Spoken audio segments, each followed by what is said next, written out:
Bismillahirrahmanirrahim. Assalamualaikum warahmatullahi wabarakatuh. Alhamdulillah, wassalatu wassalamu ala rasulillah wa ala alihi wa ashabihi wa mawalah. Rabbi syrah li sadri wa yassir li amri wahlul 'uqdatam min lisani yafqahu qawli, amma ba'd. Kaifa halukum jami'an? Bagaimana kabarnya semuanya? La'allakum bi khairin. Semoga kalian dalam keadaan sehat wal afiat.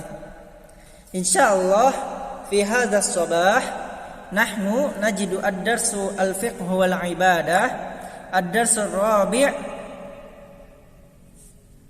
Kita insyaallah pada pagi hari ini kita akan mempelajari pelajaran fikih ibadah, pelajaran keempat tentang salatul isya, tentang salat isya.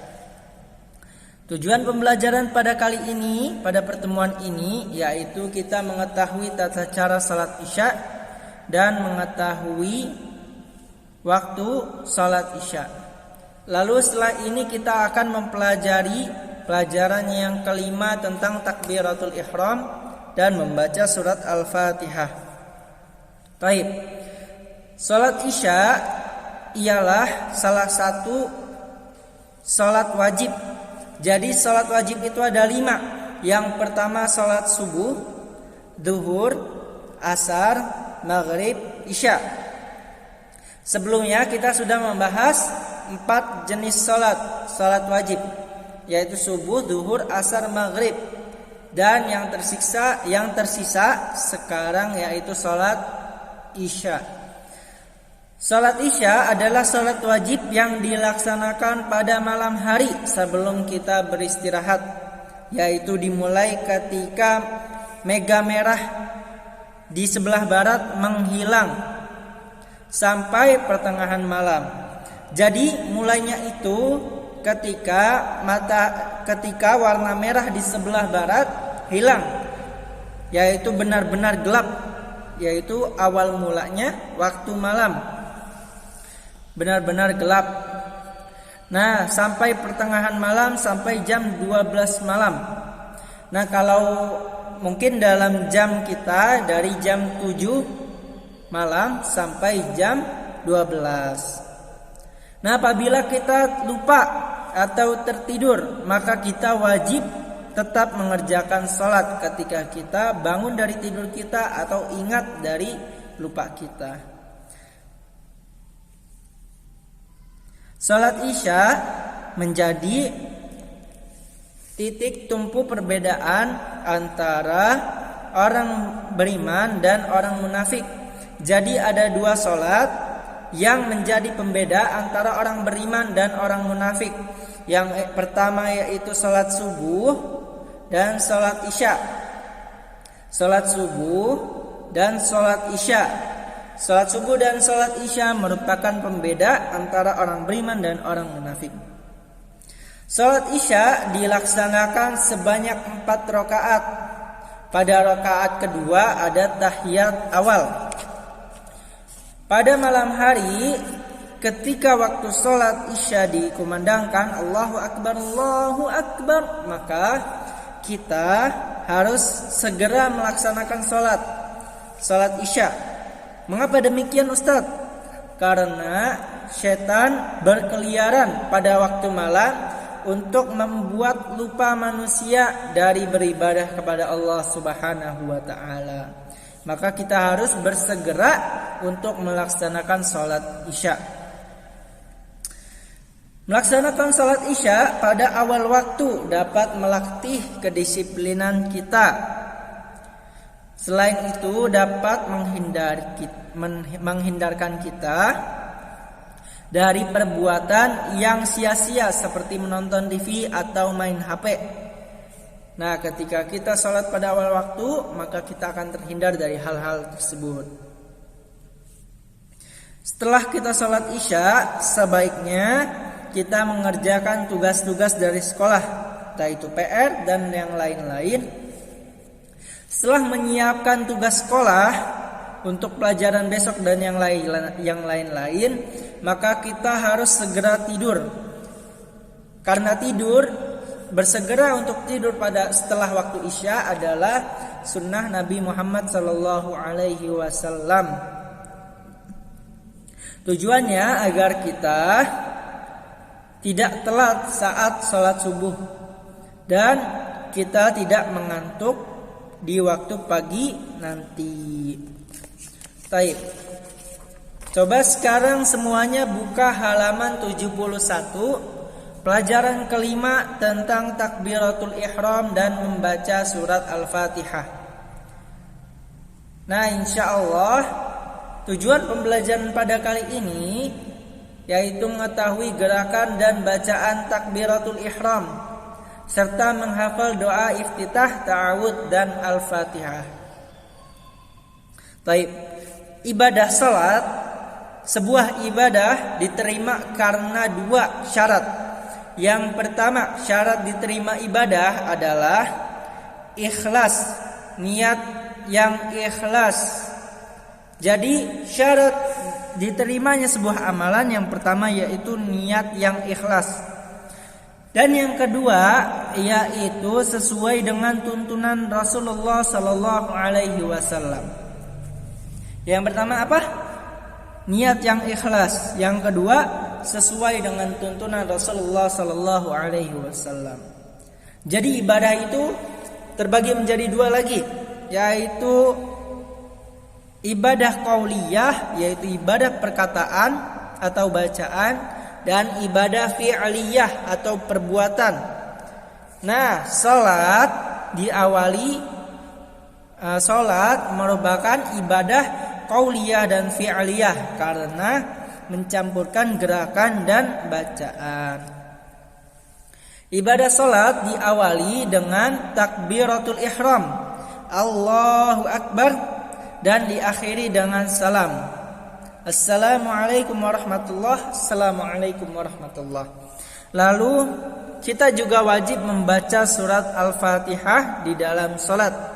Karena takbiratul ihram dan surat Al-Fatihah merupakan rukun salat yang bersifat qauliyah atau bacaan. Tadi surat takbiratul ihram dan membaca surat Al-Fatihah merupakan rukun salat qauliyah atau bacaan. Orang yang mengerjakan salat tanpa membaca Al-Fatihah maka salatnya tidak sah. Walaupun ia lupa, maka tetap harus mengulang salatnya. Tata cara takbiratul ihram dan membaca surat Al-Fatihah di dalam salat. Jadi sebelum salat kita harus mempersiapkan diri terlebih dahulu. Yang pertama, kita harus berniat di dalam hati untuk melaksanakan salat. Niat di dalam hati tidak diucapkan ya. Tidak boleh keluar dari mulut, tetapi cukup dalam hati. Boleh pakai bahasa Indonesia. Aku berniat salat Isya 4 rakaat karena Allah lillahi ta'ala. Itu boleh pakai bahasa Indonesia, tapi cukup dalam hati saja. Lalu yang kedua yaitu menghadap kiblat. Yang kedua yaitu menghadap kiblat. Kiblat kita yaitu ke arah Ka'bah di Mekah. Kiblatnya orang Indonesia itu ke arah barat atau ke arah terbenamnya matahari. Lalu yang ketiga yaitu pandangan kita tertuju pada tempat sujud kita. Kita tidak boleh menengok kanan kiri atau melirik sana sini. Karena orang yang melirik saat sholat tidak menghadap sujud adalah pencuri. Pencuri dalam sholat.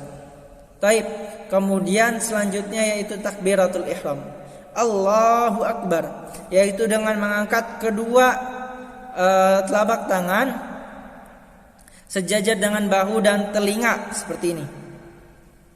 Nah, dua-duanya diangkat lalu membaca Allahu Akbar sampai terdengar. Kemudian bersedekap, kemudian membaca doa iftitah. Nah, doa iftitah ini banyak versinya ya.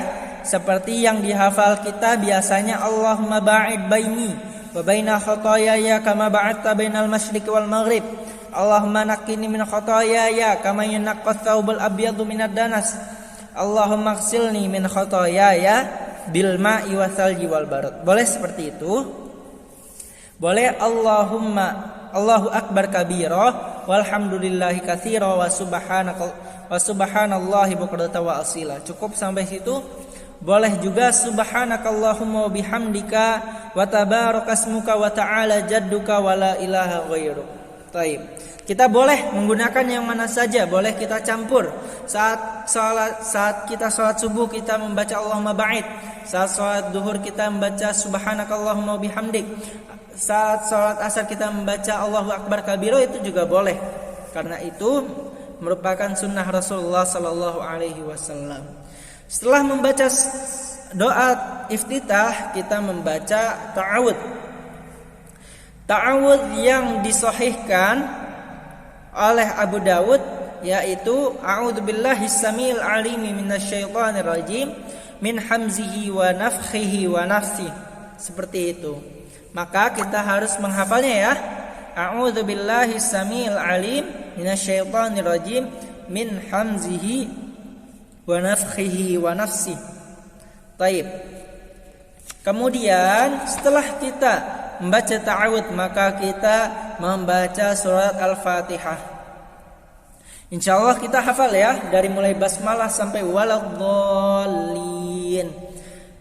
Amin. Setelah kita membaca surat Al-Fatihah, kita diharuskan membaca amin, yang artinya ya Allah kabulkanlah permohonan kami.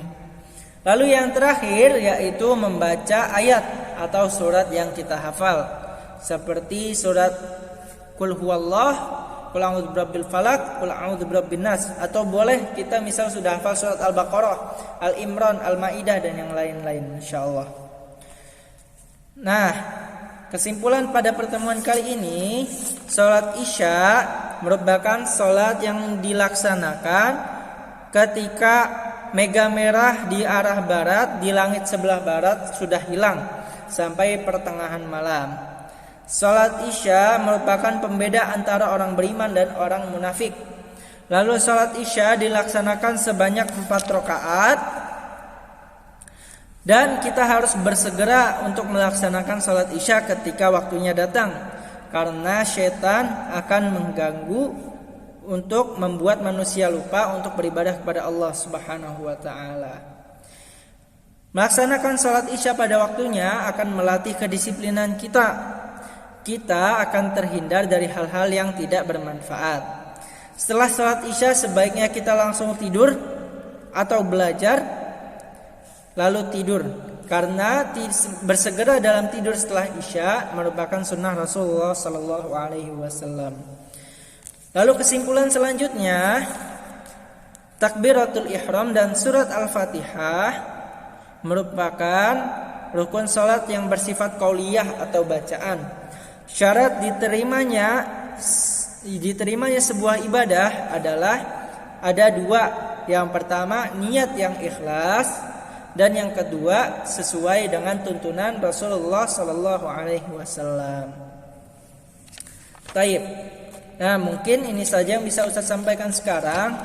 Kurang lebihnya mohon maaf. Subhanakallahumma wa bihamdika asyhadu an la ilaha illa anta astaghfiruka wa atubu ilaik. Assalamualaikum warahmatullahi wabarakatuh.